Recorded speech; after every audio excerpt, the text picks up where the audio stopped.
back, everybody. You're watching American Injustice, a BET Town Hall. We welcome back Congresswoman Karen Bass, Senator Cory Booker, Congresswoman Val Demings, and Senator Kamala Harris. We rarely talk about probation and parole when we're talking about criminal justice. The rapper Meek Mill brought attention to the issue when he faced 2 to 4 years in prison because of a technical violation of his probation. His story highlights the unjust systems of probation and parole that control the lives of 4.5 million Americans. That's twice the number of people who are locked up in America's prisons and jails. Close to 1/3 of those people who are on probation and parole are Black. So with us in the audience is Douglas Thomas. Douglas, will you stand up for us, please? Douglas served several years in prison on drug-related charges. He was given 4 years of probation. Minor probation violations got him re-incarcerated. So thanks for talking with us, and I'd like you to pose your question to our panelists. In 2015, I was released, and my mother passed away. I had one drink, and I was sent back for having that one drink. So my question is, do you agree or disagree that there should be steps or a number of mishaps that can take place before we just sent back for the first petty mistake? It should be a new crime. Yeah. Instead of a technicality. We tried that in California. We passed legislation when I was in the state legislature to say that the only way you would get violated is if you committed a new crime. But it also needs to be proportionality. Right. Because let's say that he picked up a new crime and it is, a DUI. Yeah. Okay. Right. I mean, we also need to look, and also we need to look at the length of probation and parole. Because, we've got folks who are on probation and parole for long periods of time that way outlast the amount of time they were incarcerated. And then they're picked up on so-called paper offenses, like not going to see your probation officer, not going to see your parole officer. That's a violation of probation or parole. But that shouldn't get you back in prison. Right. I think it was, based on what you've said, it's just ridiculous for that to have happened. But there needs to be an overhaul of the system because it's not working. And there should be an emphasis. You talk about smart policies and the question earlier, what makes also for smarter criminal justice policy? There has to be a weight given, an importance given to this concept of redemption. Right? And the concept of rehabilitation, the idea that he did his time for the crime. And then we should give people the ability and incentives and structure to let them then be productive. He paid his time for whatever that offense was. And now we've got to put people on a track where they can get back on track and create incentives and put resources into that. Senator Booker. I just want to make 2 points. The first is that this is a mass system of control. We are now at a point in American society where there are more men under criminal supervision, jail, prison, probation, and parole than all the slaves in 1850. And so people need to understand this is part of a much larger system that is disempowering African Americans. And the second point I want to make, because we're talking about probation and parole, the flip side of that is now we do things that not even give people the option. We have something called in our country juvenile life without parole. So you could make a mistake at 14, 15, 16, and you will be in prison until your 70s, 80s, 90s, or death. Is it hard you were a prosecutor and you had a reputation as a tough prosecutor, and some critics would say you were too tough a prosecutor some of the times. How do you navigate that line between trying to be humane and giving people opportunities and seeing potential in them, and also saying we have to make sure people follow the law? Well, look, if a child is molested, if a woman is raped, if one human being kills another human being, I do believe there should be serious consequence and accountability, and I think we would all agree on that. But the truth also is that we have got to understand that we are incarcerating people left, right, and center for nonviolent offenses, for non-serious offenses, and we have a revolving door in the criminal justice system, which has led to this issue of mass incarceration and the fact of mass incarceration. And so, for example, when I was DA, I created one of the first in the nation re-entry initiatives focused on young men who had been arrested for drug sales and giving them education, counseling, support around employment, and then dismissing the charges against them. It was called Back on Track. We reduced recidivism from very high numbers to very low numbers because we got them back on track in a way that was about understanding that we've got to cycle people out of the system. We can be smarter. I mean, here's my philosophy. For too long in criminal justice, the offer has been on policy, you're either soft on crime or tough on crime. Instead of asking, are we smart on crime? which means understanding that the public health model has taught us you want to deal with an epidemic, the smartest, most effective, and cheapest way to deal with it is prevention first. How do you deal with the racial inequity that's built in? A lot of the policies and the plans don't seem to tackle racial inequity right at the end of the day. You know, you've got to start by right where it begins with the school-to-prison pipeline we discussed. We haven't talked at all today about policing and making sure we have better levels of data collection, police accountability, implicit racial bias training. This in every aspect of the system is really baked in unless we start making sure that we are really having accountability for those things, and we're never going to ever deal with them. And there's Senator Boxer and I had this just simply, we don't even measure police-involved shootings in this country. There's no federal collection of data on those police-involved shootings. It's very hard to get to the bottom of something unless we're training people about it and holding people accountable by measuring their behavior. And you know, Soledad, when you talk about the racial imbalance, and we know that it's there, but I'm reminded of a commission that President Johnson impaneled in 1967, where he took a look at policing in America. Yeah, that's right. And he said that, look, you got to hire the brightest and the best policemen at that time. Thank God that changed, but policemen. You got to make sure they have the best training, that they have the best equipment. But you've also got to look at unemployment. You've got to look at housing. You've got to look at the quality of education in this country. While we need to hold the police accountable, certainly we do, but we also can't give America a pass on all of the other inequities in this country. We've got to take a break. When we come back, we're going to talk a little bit about re-entry. Short break. We're back in just a moment.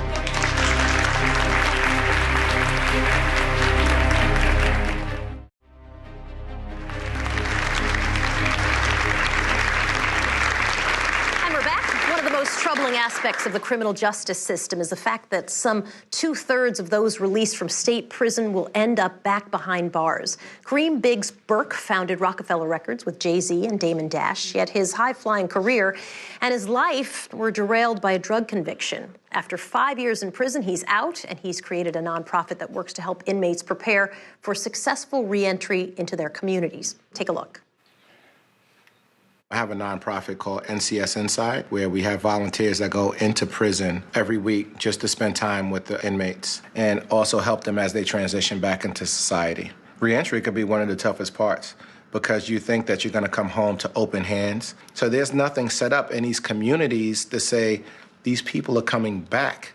What are we doing? How do we put an arm around them rather than shun them away? All of these things put in place can be really discouraging, and then you wonder why the recidivism rate is 70%, but at the same time, you wonder how it's not higher. There's not a lot of people who really want to take and give these inmates, jobs. So you go through that, and that's one thing that we try to help with NCS as well.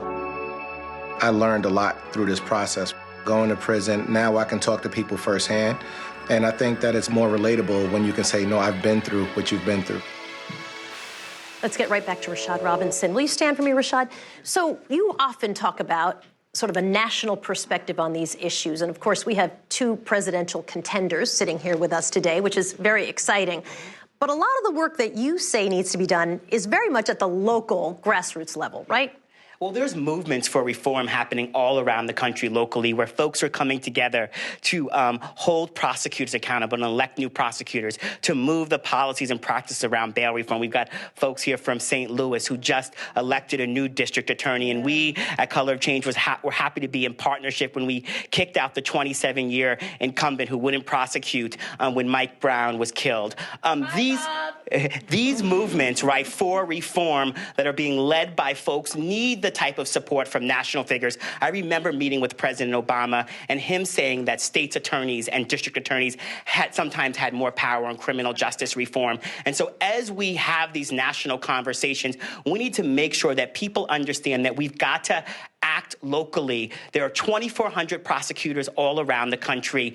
80% of them run unopposed right now. 90% of them are white. If we want to treat kids as kids, if we want to end cash bail, if we want to create more transparency, if we want true fairness in sentencing reform, we need to make sure that those in power are nervous about disappointing black people. Why do you think re-entry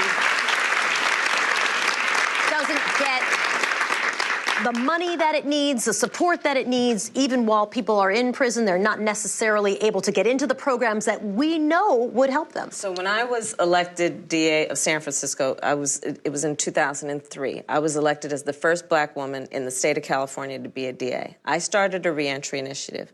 When I started that reentry initiative, people said to me, "What are you doing? You're supposed to be locking people up, not letting them out." People said I would go to talk to DAs around the state and around the country. You should do this. This is good work. It's important work. It will achieve public safety at a greater rate than what you are doing now. And they would say to me, "What is reentry? What does that mean?" There is something about the criminal justice system in terms of who prosecutors are that is about that prosecutors are rewarded for having high conviction rates. Right. Instead of having a smarter measurement of their effectiveness. And the smarter measurement should be public safety. And because you're the chief elected law enforcement officer, the sheriffs and the DAs. So we should be grading them not on conviction rates, but on public safety. And that's going to require them to look at reentry initiatives which actually reduce crime because you're giving people the resources that they need to actually get back on their feet. Don't let the federal government off the hook. And I understand that everything you said is important. But we put in a 1994 crime bill that gave all kind of incentives to states to change bills and build prisons. We should be doing the same thing on the other side now to incentivize states to do the right thing instead of cutting funding for Pell Grants in prisons, instead of making it harder for people to get jobs. Like we have banned the box legislation I've put in to help people get the jobs in the biggest employer in the country, which is the federal government and federal contractors. But even more than this, something like marijuana, people don't think there's racism baked into the system. No difference between blacks and whites for using marijuana or dealing it. They're almost 4 times more likely African Americans we are to be arrested for it. And so what is really critical here about reentry then is making sure that we have a federal government that's using its tools and its powers. And this is why my Marijuana Justice Act says we're going to, number one, all this tax dollar you're getting, it should be reinvested in those communities most impacted by this. And then number two, we're going to take money away from states who don't change their marijuana laws and their laws to help to empower people who have formerly been incarcerated. It's right that...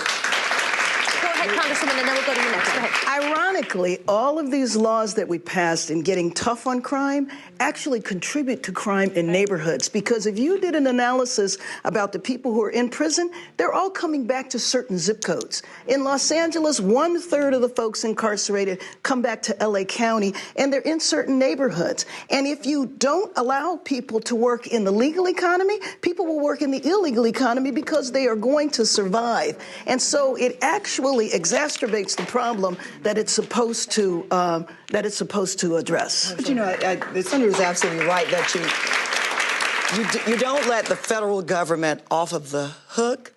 But I still think about all politics is local. And I just want to talk about, we're talking about people who have served their time and paid their debt to society having an opportunity to live the American dream that we all talk about. And Rashad knows this, and I want to talk about an initiative, an amendment in Florida that passed with over 60% of the vote that restores the voting rights for 1.4 million. Do we see that across the country? 1.4 million people who have paid their debt to society. It is not enough, but it is a great beginning. Other states have felony disenfranchisement laws. It's outrageous, and it's some counties in America have 1 in 4 black people can't vote because of that. And this is why what you're saying is really important, because it's not just that law. All states have laws where you can't get a hairdresser's license, you can't get a taxi cab driver's license. The American Bar Association points to 40,000 collateral consequences if you've been arrested for things that 2 of the last 3 presidents have admitted to doing. It's patently unfair when you disproportionately target people and undermine their economic well-being. So let me take a break for a moment. When we come back, I'm going to put then the onus on you. We've laid out a lot of the challenges and a lot of the issues, but I want you guys to think about what's the big swing then that we need to do next. We have the first step. What's the next step? That's right after this short break.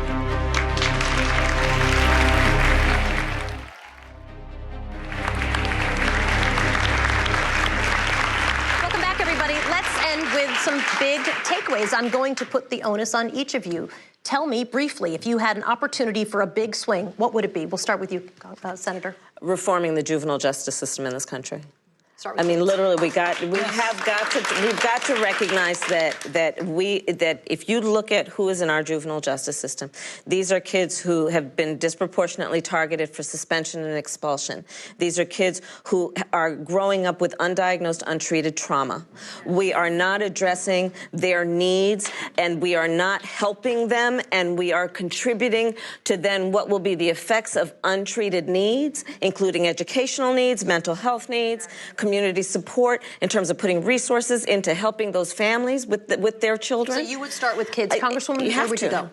I would start with continuing to work to improve the relationship between the police and the community, looking at federal hiring as well as training standards for police officers to make sure that they not only police their communities with a good mind, but they police their communities with the heart as well. Senator Booker. So I would focus people's attention on a group we don't talk about enough, which is women incarcerated. And it's the fastest growing group of people being incarcerated. 1 out of every 3 women on the planet that's in jail or prison is in the United States of America. And over 85% of them are survivors of sexual trauma. They're remarkably less violent, but they put in situations that compound their trauma, that separates them from their children. We still have states that shackle pregnant women and put them in environments that are torturous. What happens to women in prison is wrong. I've introduced with Elizabeth Warren a big Dignity Act for women, and now it's been picked up by a dozen different states to try to move those issues on the state level as well. We've got to start focusing on that vulnerable population that's being disproportionately targeted. And then if you kept me going, I would talk about the mental health issues, and as well as the addiction issues that we just churning the people into prisons who are most vulnerable in our society. That's massive. I mean, when you really think about all these pieces that are intertwined, right, we really haven't spent enough time on mental health. We really haven't talked that much about addiction, and all of these are huge pieces. And trauma, of course. Congresswoman, I'll give you the last word for the panel. 2 things I would like to do. One is to transform the nation's foster care system, because that is the feeder system to the juvenile justice system that the senator mentioned.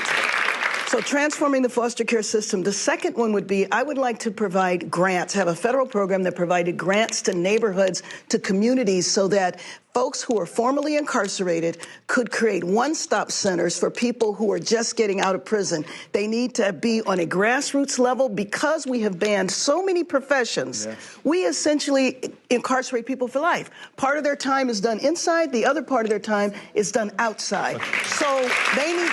And talk about just finding an ID. I mean, just finding, they know who you are to incarcerate you, but just trying to find an ID, a birth certificate, all those things. Because we've incarcerated so many people and they can't find jobs, we need to provide programs for people who were formerly incarcerated. Let them do the hand-holding to get the IDs, to show somebody how to deal with their child support. When I was in Newark, we created a one-stop center. But I am also going to end my show on time. All right. These are great suggestions, obviously, great solutions. But I think they all rely on people taking action. Ending mass incarceration really is a civil rights issue, and there's lots of work. And a human rights issue, yes, and there's lots of work to be done. A big thank you to our panel, Congressional Black Caucus Chairwoman Karen Bass, Senator